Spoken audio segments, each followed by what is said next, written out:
মা টুকি, তুই এত দেরি করলি কেন? সেই কখন দোকানে গেলি, এখন ফেরার সময় হলো। দে, আমার বাকি টাকাটা ফিরিয়ে দে। মা, কাকুলি কাকিমা আমাকে বাকি টাকাটা ফিরিয়ে দেয়নি। বলেছে এখন নাকি 10 টাকা দামের কোনো চকলেটই নেই, একটা চকলেটের দাম নাকি 50 টাকা করে। কাকুলি কাকিমা আমার কাছ থেকে 50টা টাকাই নিয়ে গেছে মা, আমাকে তো কোনো টাকাই ফেরত দেয়নি। টুকি, তুই মিথ্যা কথা কেন বলছিস? নিশ্চয়ই তুই বেশি চকলেট কিনেছিস, বাকিগুলো হয়তো আগেই খেয়েছিস, আর আমাকে একটা চকলেট দেখাচ্ছিস, তাই না? তোর বড্ড বার বেড়েছে। এত চকলেট খেলে দাঁত একটাও খুঁজে পাওয়া যাবে না। তুই সারাদিন আজ শুধু চকলেট খেয়েই থাকবি। এক্ষুনি আমার সামনে থেকে বেরিয়ে যা বলছি। তোর জন্য আমি ভাত নিয়ে বসে আছি, আর তুই কিনা 50 টাকা দিয়ে চকলেট কিনে নিয়ে চলে এসেছিস, আবার আমাকে মিথ্যা কথা বলছিস।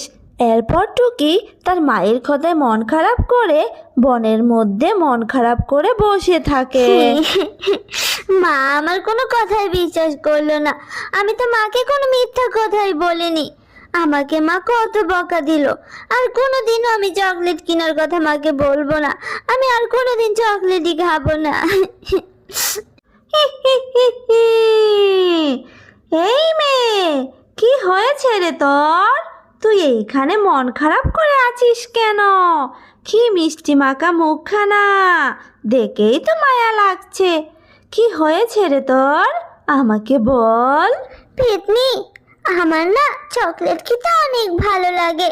আমি একটা চকলেট খেয়েছি বলে মা আমাকে অনেক বকা দিয়েছে, আর বলেছে আমাকে নাকি আর ভাত খেতে দিবে না, আর চকলেটও খেতে দিবে না। এই বলে মা আমাকে বকা দিয়ে বাড়ি থেকে বের করে দিয়েছে। আহারে, তোর তো দেখছি ভীষণ কষ্ট।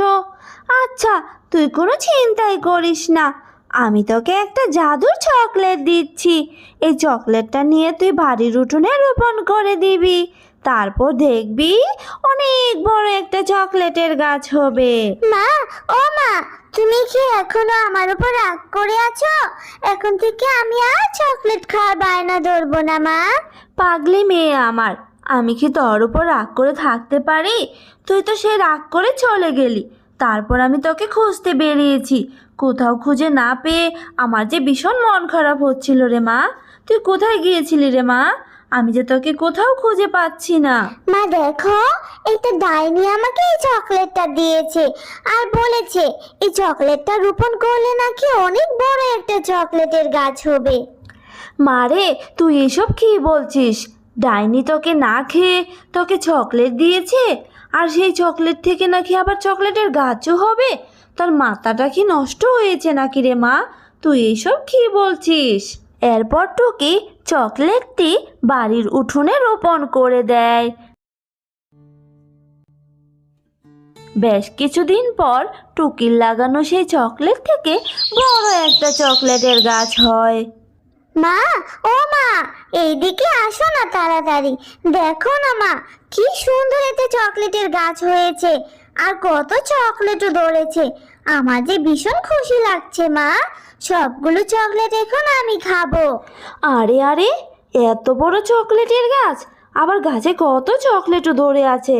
যাক, ভালোই হয়েছে রে মা, এখন থেকে তুই মন ভরে চকলেট খেতে পারবি, আবার তুই গরিব বাচ্চাদেরকেও চকলেট দিতে পারবি। তাতে করে কেউ আর কাকলির দোকান থেকে চকলেট কিনে ঠকবে না রে মা। হ্যাঁ মা, তুমি ঠিক কথাই বলেছ। আমি গ্রামের সবাইকে ফ্রিতে চকলেট খেতে দিব। কেউ আর কাকুলি কাকিমার দোকানে গিয়ে চকলেট কিনে ঠকবে না।